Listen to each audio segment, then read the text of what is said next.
특수작전 부대에서 대위로 중대장을 맡고 있던 군관이 훈련 중 쓰러진 병사의 사망 경위를 정리하다가 이상한 점을 발견했습니다. 중대가 실제로 받은 식량과 장비의 양이 장부에 적힌 숫자와 맞지 않았습니다. 그는 그 사실을 상부에 보고했습니다. 그런데 며칠 뒤 조사를 받기 시작한 사람은 보급 담당자가 아니라 보고서를 올린 중대장이었습니다. 오늘의 사연자는 병사로 군에 들어가 군관학교를 거쳐 특수작전부대 중대장까지 올라간 사람이었습니다. 군을 평생 직업으로 생각했던 그가 왜 가족에게 제대로 인사도 하지 못한 채 부대를 떠나 북한에 빠져나오게 됐는지 지금부터 그 이야기를 들어보겠습니다. 학교를 마치고 군에 나갔습니다. 처음부터 군관이 될 생각은 없었습니다. 신체 검사를 받고 군에 들어갔고 신병 훈련이 끝난 뒤 경보병 개통부대로 배치됐습니다. 일반 보병부대보다 훈련량이 많다는 말은 입대 전에도 들었지만 직접 들어가 보니 생각했던 것보다 훨씬 빡빡했습니다. 아침부터 체력 훈련을 했고 낮에는 사격과 각종 전술 훈련이 이어졌습니다. 야간 훈련이 잡히는 날도 적지 않았습니다. 산에서 오래 움직이는 훈련이나 장거리 행군이 이어지면 발바닥이 다 벗겨지는 사람도 있었습니다. 신병 때는 따라가는 것만으로도 힘들었습니다. 훈련이 끝났다고 바로 쉬는 것도 아니었습니다. 장비를 닦고 수량을 맞추고 다음날 쓸 물건을 정리해야 했습니다. 저녁 학습까지 끝나고 나면 하루가 거의 다 갔습니다. 몸이 따라오지 못해 다른 부대로 빠지는 사람도 있었습니다. 훈련 중 다쳐 장기간 치료를 받는 병사도 있었고 허약해서 더 이상 버티지 못하는 사람도 있었습니다. 그래도 저는 군 생활에 적응하는 편이었습니다. 특별히 힘이 세거나 싸움을 잘한 건 아니었습니다. 오래 걷는 걸 잘 버텼고 지시받은 걸 빨리 익혔습니다. 제 물건뿐 아니라 옆 사람 장비까지 같이 확인하는 습관이 있어서 시간이 지나면서 군대에서 사람을 챙기는 일을 맡게 됐습니다. 몇 년 복무한 뒤 군관학교 추천 이야기가 나왔습니다. 당시에는 병사 가운데 군생활 평가가 좋고 조직 생활에 문제가 없는 사람에게 군관학교 추천이 나오기도 했습니다. 저도 그 대상에 들어갔습니다. 집에서는 좋아했습니다. 아버지는 지방공장에서 일했고 어머니는 장사로 집안 살림을 보탰습니다. 집안에 군관이 나온다는 걸 부모님은 큰일처럼 생각했습니다. 저 역시 군에서 계속 살 생각이 있었기 때문에 추천을 받았습니다. 군관학교에 들어가니 병사 때와는 다른 공부를 해야 했습니다. 군사 과목도 있었지만 지휘관으로서 사람을 어떻게 관리하는지, 사고가 났을 때 어떤 순서로 보고하는지, 부대의 인원과 장비를 어떻게 확인하는지도 배웠습니다. 정치학습도 계속됐습니다. 병사 생활을 이미 해본 사람들은 생활 자체에는 빨리 적응했습니다. 대신 공부가 약한 사람들은 고생했습니다. 저도 처음에는 훈련보다 보고서 쓰는 게 더 어려웠습니다. 졸업 뒤 다시 경보병부대로 배치됐습니다. 처음 맡은 보직은 소대장이었습니다. 병사 수십 명을 맡고 중대장에게 보고했습니다. 처음에는 병사들 얼굴과 이름을 외우는 것부터 시작했습니다. 누가 자주 아픈지, 누가 집안 사정 때문에 편지를 자주 쓰는지, 누가 동료와 자주 다투는지도 알아야 했습니다. 병사 한 명이 사고를 치면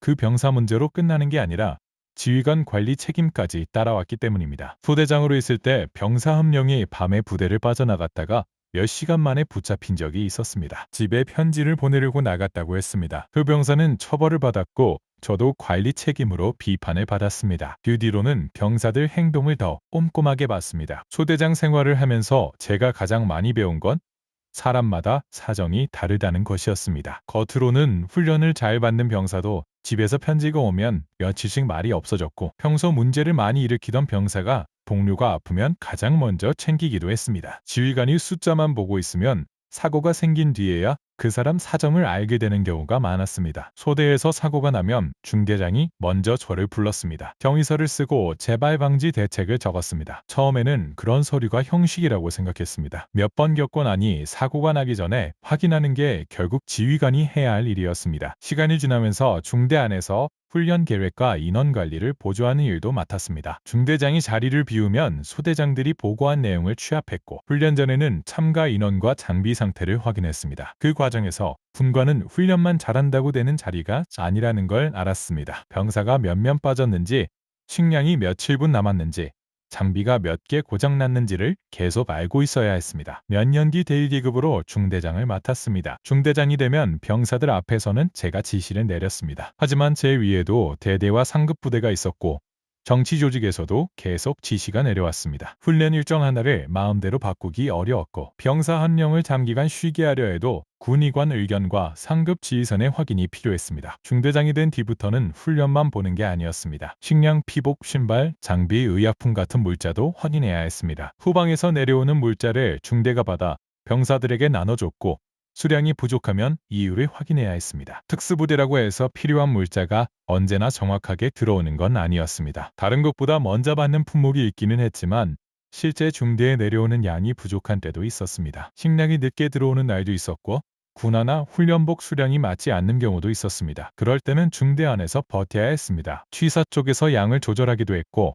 부대에서 틔우는 가축이나 채소로 부족한 걸 메우기도 했습니다. 병사가들이 보내준 음식이 있으면 내무반 사람끼리 나눠 먹기도 했습니다. 제가 맡은 중대에는 100명이 조금 넘는 병사가 있었습니다. 중대장이 되면 하루가 인원 확인으로 시작했습니다. 훈련에서 빠진 병사가 있으면 이유를 보고받았고 군의소에 간 사람이 있으면 오후에 상태를 다시 확인했습니다. 큰 훈련이 잡히면 필요한 식량과 장비가 며칠분인지 미리 계산했습니다. 상급부대 검열도 신경 써야 했습니다. 총기와 장구류 숫자를 확인하고 창고 물자와 장부가 맞는지 보는 경우가 있었습니다. 미리 날짜를 알려주는 때도 있었지만 갑자기 확인하는 날도 있었습니다. 장부에는 있는데 실제 물건이 없으면 결국 중대장이 설명해야 했습니다. 그래서 군화나 훈련복처럼 수량이 큰 물자가 들어오는 날에는 창고 담당자의 보고만 듣지 않고 저도 한 번씩 확인했습니다. 당시에는 물자가 조금 부족해도 나중에 보충되는 일이 있었기 때문에 수량이 다를 때마다 문제를 제기하지는 않았습니다. 운반이 늦어졌다는 설명을 듣고 넘어간 적도 있었고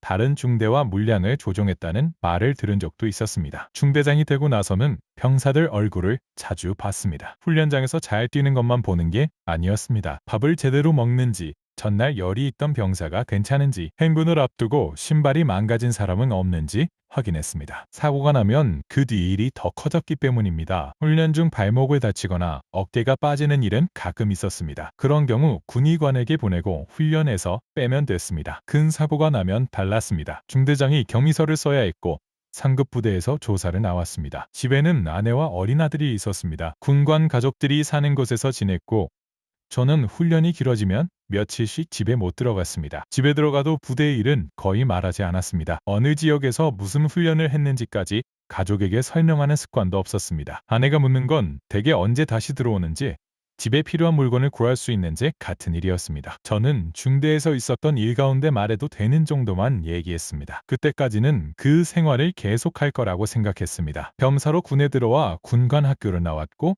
중대장까지 됐습니다. 다른 직업을 가져본 적도 없었습니다. 사고 없이 복무하고 시간이 지나면 더 높은 보직을 맡을 수도 있다고 생각했습니다. 얼마 뒤 중대에 며칠 동안 이어지는 야외 훈련 일정이 내려왔습니다. 훈련에 들어가기 전날부터 장비와 식량을 준비했습니다. 개인 장구를 점검하고 의약품과 취사물자를 준비했습니다. 한번 훈련장에 들어가면 중간에 사람이나 물자를 다시 보내기가 쉽지 않았기 때문에 출발 전에 최대한 확인했습니다. 그날 저녁 병사 한 명이 속이 좋지 않다고 했습니다. 20살이 조금 넘은 병사였고 원래도 마른 편이었습니다. 군의관에게 보냈습니다. 열이 심하거나 바로 후송할 정도는 아니라는 말을 들었습니다. 취사병에게 죽을 조금 만들어주라고 했고 그날은 쉬게 했습니다. 훈련 첫날 아침에도 얼굴이 좋지 않았습니다. 출발 전에 병사 상태를 다시 확인했습니다. 본인은 전날보다 괜찮다며 훈련에 들어가겠다고 했습니다. 빠지면 동료들에게 짐이 된다고 생각하는 눈치였습니다. 저는 의무병에게 한 번 더 보라고 했습니다. 의무병이 상태를 보고 오전 훈련에서는 빼는 게 좋겠다고 했습니다. 그래서 오전에는 취사 쪽 가까이에서 쉬게 했습니다. 점심이 지나고 병사가 본인이 괜찮다며 오후부터 다시 들어가겠다고 했습니다. 그 당시에는 걸을 수 있었고 대답도 정상적으로 했습니다. 군의관도 당장 후송해야 한다고 하지는 않았습니다. 저는 완전히 빼는 대신 뒤쪽에서 움직이게 했습니다. 첫날 저녁 수경지에 들어간 뒤 다시 확인했는데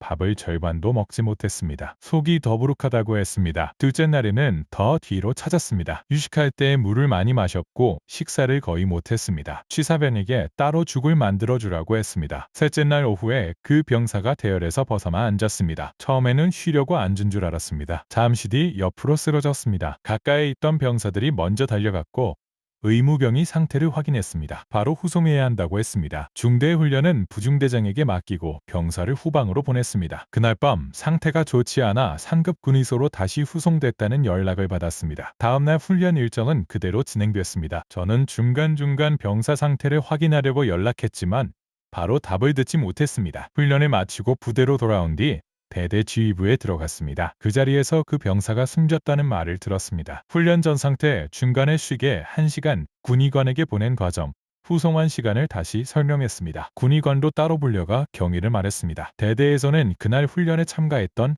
간부 몇 명의 설명도 따로 받았습니다. 부중대장에게는 제가 언제 병사를 빼라고 했는지 물었고 의무병에게는 쓰러졌을 때 상태를 다시 확인했습니다. 저도 제가 기억하는 시간을 종이에 적었습니다. 처음에는 병사가 아프다고 말했던 전날 저녁부터 적었고 다음날 오전에 쉬기 1시간과 오후 훈련에 다시 들어온 과정도 적었습니다. 후송 차량이 출발한 시간은 통신 기록과 맞춰봤습니다. 사망사고가 나면 말 한마디가 달라져도 나중에 문제가 될 수 있었기 때문에 기억나는 내용을 먼저 정리했습니다. 사망사고가 나면 보고서를 써야 했습니다. 병사의 건강 상태와 훈련 일정, 후송 과정을 적었습니다. 그런데 보고서를 쓰다 보니 한 가지가 마음에 걸렸습니다. 그 병사가 훈련 며칠 전부터 밥을 자주 남겼다는 말을 들었습니다. 취사병과 내무반장을 불러 최근 식사 상태를 확인했습니다. 원래 식사량이 적은 편이었고 자기 몫에서 조금씩 남기는 날도 있었다고 했습니다. 병사 개인 물품을 정리할 때 작은 자루도 하나 나왔습니다. 강맨이 가루와 말린 음식이 조금 들어있었습니다. 같은 내무반 병사에게 물어보니 집으로 보내려고 자기 몫에서 조금씩 모았다고 했습니다. 집안 형편이 좋지 않았다는 얘기도 그때 들었습니다. 그게 병사 사망의 직접 원인이라고 단정할 수는 없었습니다. 군의관도 그렇게 말하지 않았습니다. 다만 중대 식량 자체가 정량대로 들어오지 않은 날이 있었다는 건 알고 있었습니다. 병사가 숨진 뒤 내무반 분위기도 달라졌습니다. 같은 방을 쓰던 병사들은 말을 거의 하지 않았습니다. 훈련 중 옆에서 같이 움직였던 병사들은 자신들이 뭘 잘못한 건 아닌지 걱정했습니다. 저는 조사 결과가 나오기 전까지 사망 원인을 자기들끼리 추측하지 말라고 했습니다. 사망한 병사 물품은 따로 정리했습니다. 가족에게 돌려보낼 것과 부대에서 처리할 것을 구분했습니다. 그 과정에서 병사가 모아둔 음식이 나왔고 그게 식량 문제를 다시 보게 된 계기가 됐습니다. 그날 저녁 최근 식량 수령 기록을 다시 봤습니다. 장부에는 정해진 양을 받은 것으로 적혀 있었는데 제가 기억하는 실제 수량과 맞지 않는 날이 있었습니다. 처음에는 기록을 잘못했나 싶었습니다. 그래서 창고 담당 병사와 치사병에게 확인했습니다. 두 사람 모두 그날 실제로 받은 양이 장부보다 적었다고 했습니다. 저는 그 내용을 사망사고 보고서에 바로 넣지는 않았습니다. 사망 원인과 보급 문제는 따로 확인해야 했기 때문입니다. 그날 바로 누구한테 책임을 묻지는 않았습니다. 중대 자체 기록이 틀렸을 수도 있었기 때문입니다. 창고 담당 병사가 숫자를 잘못 적었거나 취사 쪽에서 날짜를 다르게 적었을 가능성도 있었습니다. 그래서 사망사고 보고서를 먼저 정리하고 보급 문제는 별도로 확인하기로 했습니다. 대신 다음 날부터 지난 몇 달치 수령 기록을 다시 맞춰보기 시작했습니다. 처음에는 식량 기록만 확인했습니다. 중대 수령표와 참고 기록, 취사 쪽 기록을 날짜별로 맞춰봤습니다. 세 기록이 모두 맞는 날도 있었습니다. 그런데 몇몇 날짜에는 상급 부대에서 내려온 것으로 적힌 양보다 중대가 실제로 받은 양이 적었습니다. 기억에만 의존할 수는 없었습니다. 식량을 내리는 작업에 참가했던 병사들에게도 물었습니다. 특정 날짜를 정확하게 기억하는 사람도 있었고 잘 모르는 사람도 있었습니다. 확실하게 기록이 남아있는 날만 따로 표시했습니다. 그 다음에는 피복과 군화도 확인했습니다. 새 군화가 내려왔다고 적힌 수량과 실제 중대가 받은 수량이 맞지 않는 경우가 있었습니다. 훈련복도 비슷했습니다. 어떤 물자는 며칠 뒤 추가로 들어온 기록이 있었습니다. 그런 건 제외했습니다. 추가 공급 기록도 없고 실제 수령량만 적은 경우를 따로 모았습니다. 확인 과정은 생각보다 오래 걸렸습니다. 하루 종일 그것만 볼 수는 없었습니다. 중대 훈련은 계속됐고 병사 관리도 해야 했습니다. 낮에는 원래 업무를 하고 저녁에 사무실에서 기록을 맞춰보는 날이 많았습니다. 참고 담당 병사는 처음에는 왜 예전 기록까지 다시 보느냐고 물었습니다. 사망사고 때문에 확인하는 것이라고 했습니다. 취사병도 몇 달 전 일을 정확히 기억하지 못하는 날이 있었습니다. 그런 건 억지로 맞추지 않고 제외했습니다. 그래도 기록과 증언이 같이 남아있는 날짜가 계속 나왔습니다. 몇 달치가 쌓이자 단순한 기록 착오라고 보기 어려운 날이 여러 번 나왔습니다. 후방 담당 군관에게 먼저 물었습니다. 그 사람은 자기도 위에서 내려온 걸 나눠줬을 뿐이라고 했습니다. 저는 중대 장부를 보여주며 물었습니다. 여기에는 전부 받은 걸로 적혀 있는데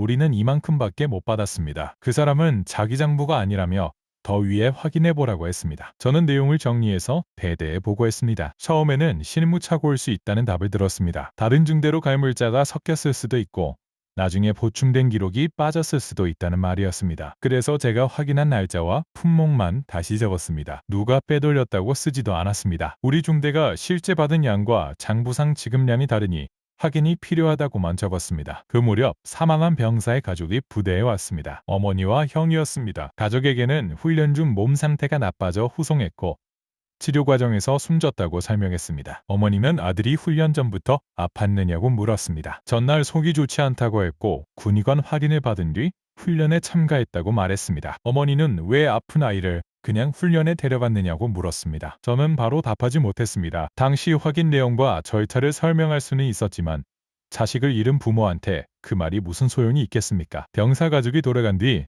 저도 마음이 편하지 않았습니다. 훈련을 시작하기 전에 완전히 빼냈다면 결과가 달랐을지 생각했습니다. 하지만 그 부분은 제가 판단으로 결론 낼 수 있는 일이 아니었습니다. 군의관 확인도 있었고 직접적인 사망 원인도 아직 정리되지 않은 상태였습니다. 그래서 보고서에는 제가 확인한 과정만 적으려고 했습니다. 가족이 돌아간 뒤 사망사고 보고서를 다시 수정하라는 지시가 내려왔습니다. 훈련 전 군의관 확인에서 큰 이상이 없었고 병사가 개인적으로 몸 상태가 좋지 않았다는 내용을 더 분명히 쓰라는 것이었습니다. 저는 식량 부족이 사망 원인이라고 단정해서는 안 된다는 말에는 동의했습니다. 그래서 사망 보고서에는 확인된 내용만 적었습니다. 대신 보급 수량 문제는 별도 보고로 남기겠다고 했습니다. 그때부터 분위기가 달라졌습니다. 대대 회의에서 왜 중대장이 후방 전체 문제를 건드리느냐는 말이 나왔습니다. 저는 여단 전체를 조사하자는 게 아니라 우리 중대 수령량을 확인해달라는 것이라고 했습니다. 상급 지휘관은 지금 중요한 건 병사 사망사고 정리라고 했습니다. 회의가 끝난 뒤 후방 담당 군관 한 명이 제 사무실로 찾아왔습니다. 그는 물자가 늦게 들어온 기간이 있었고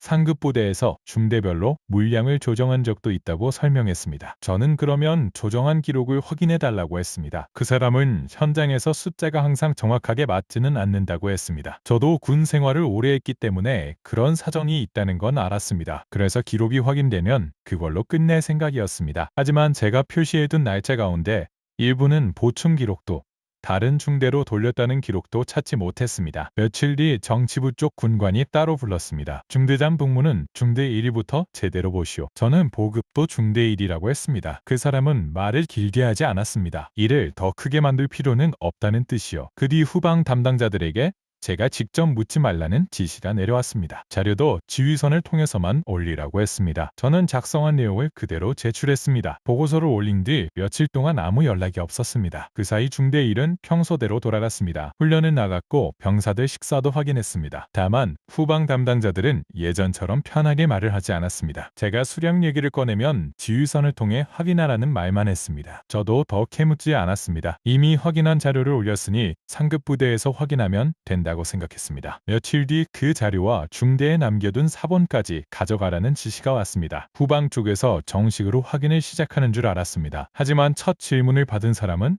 저였습니다. 왜 중대장 업무 범위를 넘어 이런 자료를 만들었는지, 누구에게 이 얘기를 했는지, 병사들에게 상급 부대 보급이 빠졌다는 말을 한 적이 있는지 물었습니다. 저는 사망사고를 정리하다가 확인한 것이라고 답했습니다. 그날 조사는 길지 않았습니다. 마지막에는 제가 만든 자료를 다른 사람에게 보여준 적이 있느냐고 물었습니다. 중대 안에서 확인에 필요한 사람들에게만 물어봤다고 했습니다. 조사관은 제가 상급 지휘관의 지시를 불신한 것은 아니냐는 말도 꺼냈습니다. 저는 그런 뜻이 아니라 실제 수령량을 확인하려고 했다고 답했습니다. 같은 말을 몇 번 한 뒤 조사가 끝났습니다. 돌아가기 전에 다음 조사 날짜를 통보받았습니다. 다음 조사에서는 병사 사망 사고부터 다시 물었습니다. 왜 완전히 훈련에서 제외하지 않았는지, 군 이관에게 몇 번 확인했는지, 후송 판단은 누가 했는지 물었습니다. 그 질문에는 제가 아는 대로 답했습니다. 그런데 얼마 지나지 않아 질문이 보급자료 쪽으로 넘어갔습니다. 사망사고보다 제가 만든 보급자료를 더 많이 물었습니다. 누가 저한테 장부를 확인하라고 했는지,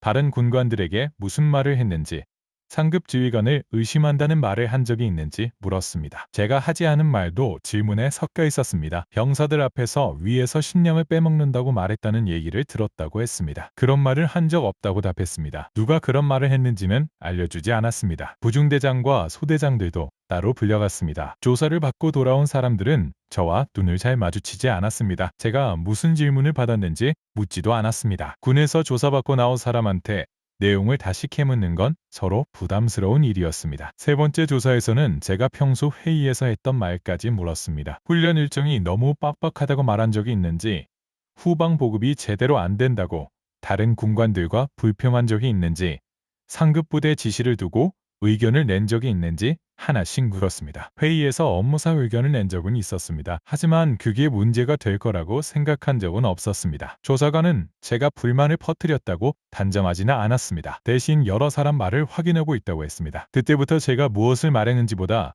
다른 사람들이 제 말을 어떻게 적어냈는지가 더 중요해졌습니다. 중대장 보직은 그대로였지만 맡고 있던 일이 조금씩 빠지기 시작했습니다. 상급부대 회의에는 부중대장이 대신 들어가는 일이 생겼고 일부 훈련 계획 보고도 다른 군관이 맡았습니다. 어느 날 부대로 돌아오니 제 개인 수첩과 사무실에 있던 서류 일부를 정치부에서 가져갔다고 했습니다. 수첩에는 훈련 일정과 병사 상태, 장비 수량을 적어둔 내용이 대부분이었습니다. 개인 관무람도 확인했다는 말을 들었습니다. 가족 사진과 아내 편지까지 가져갔다가 나중에 돌려줬습니다. 며칠 뒤 잠깐 집에 들어갈 허가가 났습니다. 아내는 얼굴을 보자마자 무슨 일이 있느냐고 물었습니다. 저는 부대에서 사고가 하나 있었고 조사를 받고 있다고만 했습니다. 아내는 어떤 사고냐고 다시 물었습니다. 병사 한 명이 훈련 중 숨졌다고 했습니다. 보급 정보 문제까지는 말하지 않았습니다. 어디까지 조사가 커질지 저도 모르는데 가족에게 먼저 이야기하고 싶지 않았습니다. 아들은 학교에서 받은 종이를 보여줬습니다. 저는 제대로 읽어보지도 못하고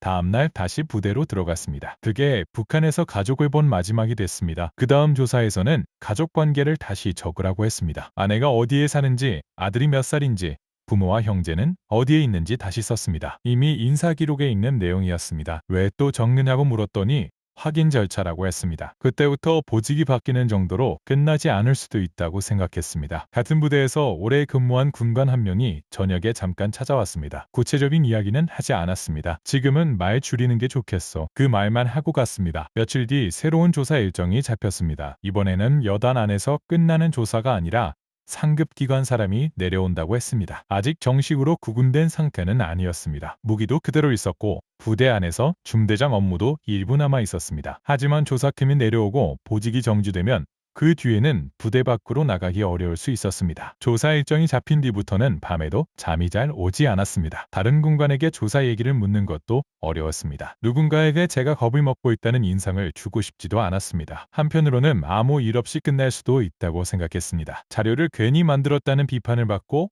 보직만 바뀌면 다시 생활할 수 있었습니다. 하지만 가족관계 확인과 개인 서류 조사까지 이어진 이상 단순한 업무상 비판만은 아니라는 생각도 들었습니다. 그날 밤 집에 갈 수 있는지 물어봤지만 허가가 나지 않았습니다. 아내에게는 연락하지 못했습니다. 부대 검열 때문에 당분간 못 들어간다는 말만 전해둔 상태였습니다. 다음날 후방 창고에 장비를 확인하러 가라는 업무가 잡혔습니다. 평소에도 중대장이나 부중대장이 필요한 장비를 확인하러 나가는 일이 있었습니다. 조사팀이 오기 전 제가 부대 밖으로 나갈 수 있는 마지막 업무가 될 수도 있었습니다. 그때 처음으로 복귀하지 않는 선택을 구체적으로 생각했습니다. 밤새 계획을 세운 것도 아닙니다. 어느 국경으로 갈지, 누구를 찾아갈지 정해둔 것도 없었습니다. 아내와 아이를 어떻게 해야 하는지 답도 없었습니다. 다만 다음 조사에 들어가고 나면 제 의지로 부대를 나갈 수 있는 기회가 없어질 수 있다는 생각만 분명했습니다. 그날 아침 부대를 나갈 때도 완전히 마음을 정한 건 아니었습니다. 차량을 타고 후방 창고로 가서 필요한 장비 수량을 확인했습니다. 해야 할 일은 평소와 다르지 않았습니다. 서류에 확인하고 담당자와 수량을 맞췄습니다. 업무를 마치고 복귀 차량이 오기까지 시간이 조금 남았습니다. 창고 밖에서 기다리는 동안 계속 생각했습니다. 부대로 돌아가면 며칠 뒤 상급 기관 조사를 받아야 했습니다. 조사를 받는다고 반드시 잡혀가는 건 아니었습니다. 중대장 자리에서 내려오고 다른 부대로 옮겨질 수도 있었습니다. 그 정도라면 버틸 수 있다고 생각한 적도 있었습니다. 하지만 가족관계까지 다시 적게 하고 개인 서류를 가져간 뒤부터는 결과를 예측할 수 없었습니다. 창고 담당자는 복귀 차량이 조금 늦는다고 했습니다. 그 말을 듣고 밖으로 나왔습니다. 처음에는 시장 쪽에서 담배라도 사려고 나가는 척했습니다. 몇백 미터를 걸었을 때도 다시 돌아갈 수 있었습니다. 뒤를 돌아봤지만 창고 쪽으로 가지 않았습니다. 복귀 차량이 도착하기 전에 창고를 나왔습니다. 부대로 돌아가는 길이 아니라 시내 쪽으로 걸었습니다. 그 순간부터 정해진 시간에 복귀하지 않으면 탈영이 된다는 건 알고 있었습니다. 한참 걷다가 다시 돌아갈까 생각했습니다. 아직 차량이 출발하기 전이라면 설명할 수도 있었습니다. 그런데 돌아가면 다음에는 부대 밖으로 나올 기회가 없을 것 같았습니다. 결국 돌아가지 않았습니다. 가장 먼저 생각난 건 아내와 아들이었습니다. 미리 말하지 못했습니다. 같이 나가자고 할 시간도 없었고 제가 어디로 갈지조차 정해지지 않은 상태였습니다. 아내와 아이까지 갑자기 사라지면 바로 알려질 가능성이 컸습니다. 저 혼자 빠져나가는 것도 위험한데 가족 셋이 같이 움직이는 건 더 어려웠습니다. 그래서 아무 말도 하지 못한 채 떠났습니다. 가지고 있던 돈은 많지 않았습니다. 군관 월급으로 멀리 이동할 만큼 넉넉하지 않았습니다. 개인적으로 모아둔 돈과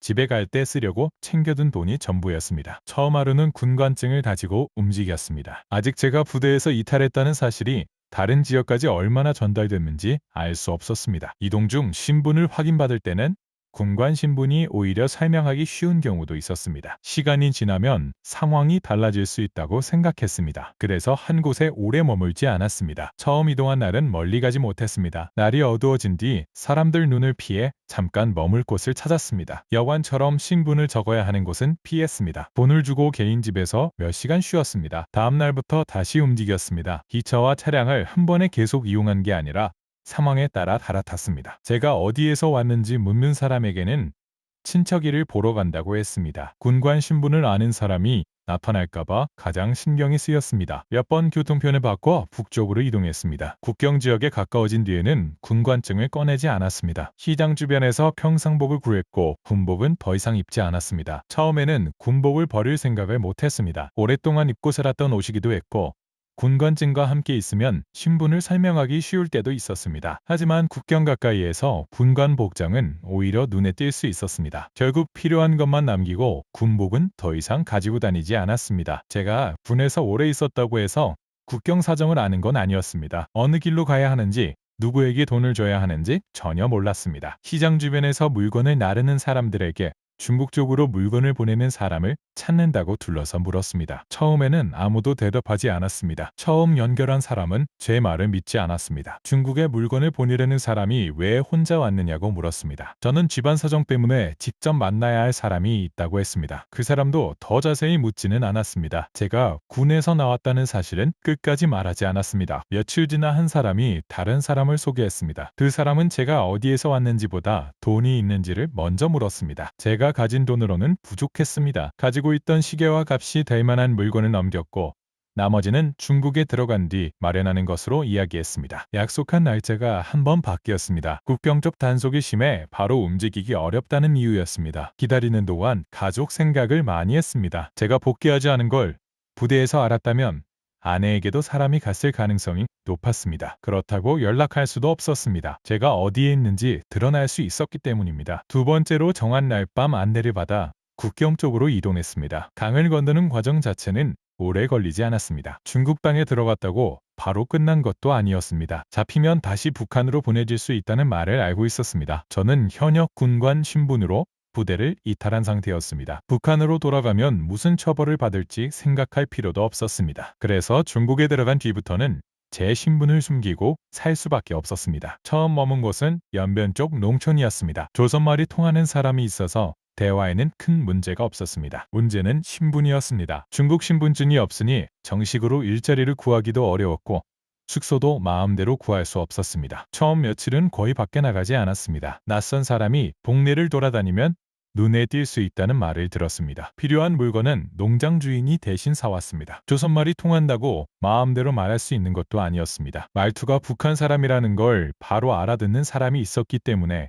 처음 만난 사람 앞에서는 짧게 대답했습니다. 처음 연결된 곳에서는 비닐하우스 일을 했습니다. 상자를 옮기고 채소를 정리했습니다. 먹고 자는 곳을 제공해주는 대신 임금은 많지 않았습니다. 처음에는 며칠만 있다가 다른 곳으로 옮길 생각이었지만 마땅한 곳을 찾지 못해 한동안 그곳에 있었습니다. 한 달쯤 지나 다른 작업장으로 옮겼습니다. 식품 원료를 분류하고 포장하는 곳이었습니다. 조선족 노동자도 있었고 중국인도 있었습니다. 관리인은 제가 북한에서 왔다는 걸 알고 있었습니다. 대신 다른 사람들에게는 연변 쪽에서 온 사람이라고 하라고 했습니다. 작업장 사람들은 처음 며칠 동안 제가 어디 출신인지 자주 물었습니다. 조선족 노동자 한 명이 제 말투가 조금 다르다고 한 적도 있었습니다. 저는 연변에서도 지역마다 말이 다르다고 둘러댔습니다. 그 사람이 더 묻지 않아서 넘어갔습니다. 그 뒤부터는 처음 보는 사람 앞에서 제가 먼저 말을 꺼내는 일이 거의 없었습니다. 저는 말을 많이 하지 않았습니다. 중국말을 길게 하면 바로 티가 났기 때문입니다. 제 작업장에서는 하루 일과가 단순했습니다. 아침에 들어가 원료를 나누고 포장한 뒤 저녁에 끝났습니다. 일이 많으면 더 늦게까지 나왔습니다. 기숙사처럼 쓰는 방에 여러 사람이 같이 잤습니다. 저는 중국 생활을 오래 할 생각이었기 때문에 처음에는 불평하지 않았습니다. 돈만 조금씩 모으면 다른 지역으로 옮길 수도 있다고 생각했습니다. 처음 2달은 약속한 금액을 받았습니다. 셋째 달부터 돈이 줄었습니다. 숙소비와 소개비가 더 들어갔다는 이유였습니다. 처음 들은 얘기와 다르다고 했더니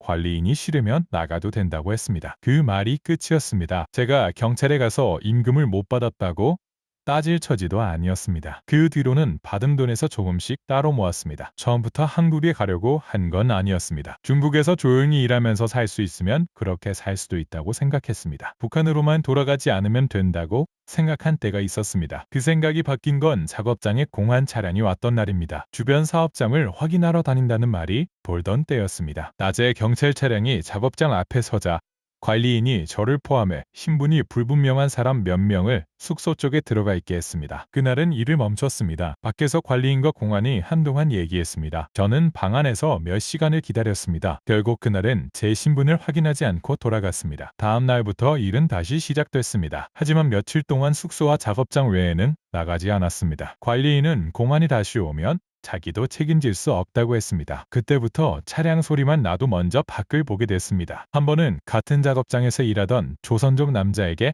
남쪽으로 갈 수 있는 방법이 있느냐고 물었습니다. 처음에는 모른다고 했습니다. 저도 다시 묻지 않았습니다. 며칠 지나 그 사람이 먼저 말을 걸었습니다. 정말 북한으로 돌아갈 생각이 없느냐고 물었습니다. 돌아갈 수 없다고 했습니다. 그제야 자기가 직접 아는 사람은 아니지만 연결해 줄 수 있는 사람을 안다고 했습니다. 며칠 뒤 사람 하나를 소개해 줬습니다. 한국까지 바로 보내주는 사람이 아니라 중국 남쪽으로 이동하는 연결을 해주는 사람이었습니다. 비용을 들으니 제가 가진 돈보다 많았습니다. 그래서 몇 달 더 일했습니다. 그 기간에는 한국이 어떤 곳인지 주변 사람들에게 조금씩 물었습니다. 자세히 아는 사람은 많지 않았습니다. 먼저 한국에 간 탈북민이 있다는 얘기를 들은 적도 있었지만 직접 연락할 수 있는 사람은 없었습니다. 중국에 그냥 남는 것과 남쪽으로 가는 것 사이에서 계속 망설였습니다. 중국에서는 당장 돈을 벌 수 있었지만 공안이 한 번만 신분을 확인하면 끝이었습니다. 북한으로 돌려보내질 가능성을 생각하면 평생 그렇게 숨어 살 자신은 없었습니다. 임금을 받을 때마다 생활에 필요한 돈만 남기고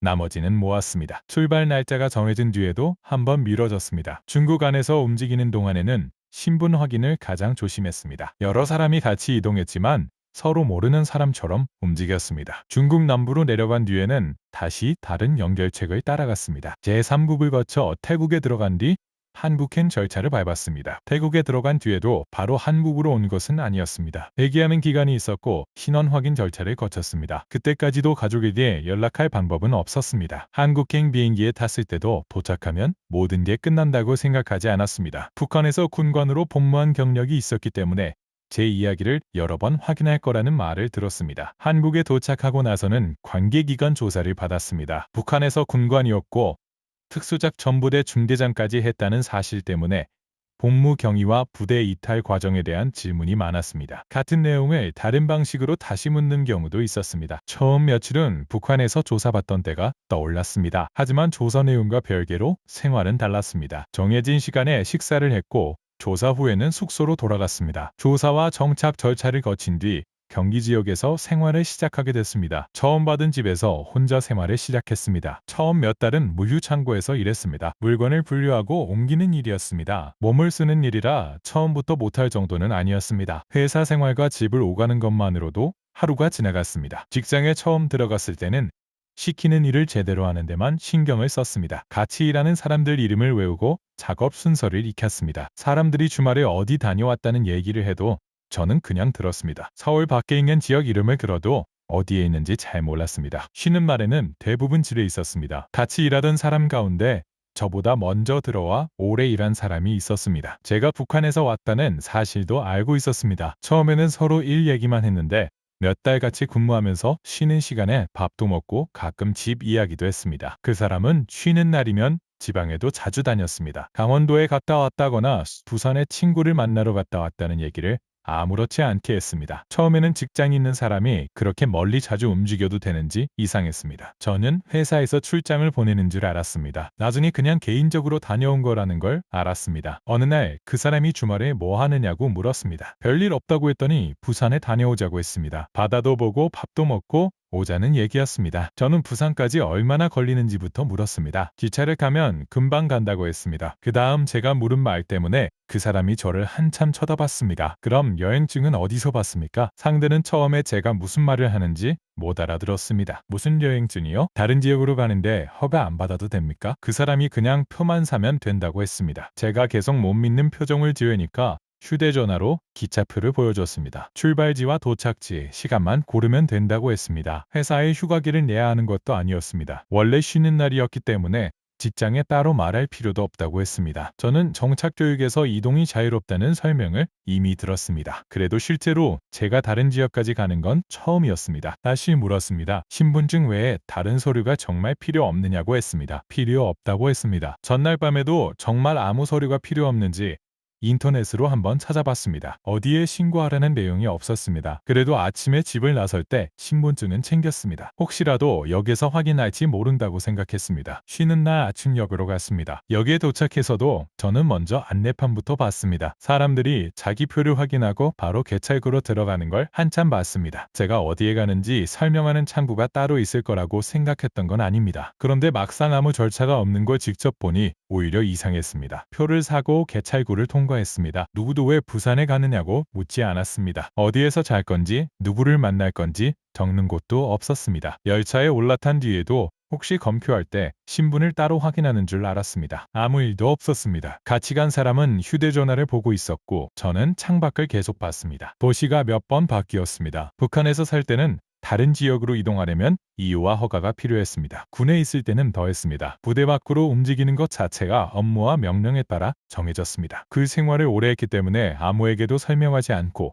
멀리 움직인다는 게 쉽게 익숙해지지 않았습니다. 열차가 부산에 가까워질수록 제가 괜히 긴장하고 있었다는 걸 알았습니다. 주변 승객들에게는 그냥 평범한 여행이었습니다. 가족끼리 가는 사람도 있었고 혼자 가는 사람도 있었습니다. 누구도 어느 지역에서 왔는지 설명하지 않았습니다. 부산역에 도착했습니다. 역 밖으로 나올 때도 아무도 저를 세우지 않았습니다. 같이 간 사람은 바로 지하철을 타자고 했습니다. 저는 역 앞에서 잠깐 멈춰섰습니다. 경기도에서 여기까지 왔는데 목적지에 도착했다는 확인도 어디에서 묵을 거냐는 질문도 없었습니다. 그 사람한테 다시 한번 정말 아무 신고도 하지 않는 거냐고 물었습니다. 그 사람은 여행 왔는데 무슨 신고를 하느냐고 했습니다. 그제야 제가 묻는 질문 자체가 한국 사람에게는 이상하게 들린다는 걸 알았습니다. 바다를 보고 시장에 가서 밥을 먹었습니다. 그날 특별한 일이 있었던 건 아닙니다. 시장에서는 이것저것 구경했습니다. 같이 간 사람은 저한테 뭐가 그렇게 신기하냐고 물었습니다. 저는 물건보다 여기까지 아무 허가 없이 왔다는 게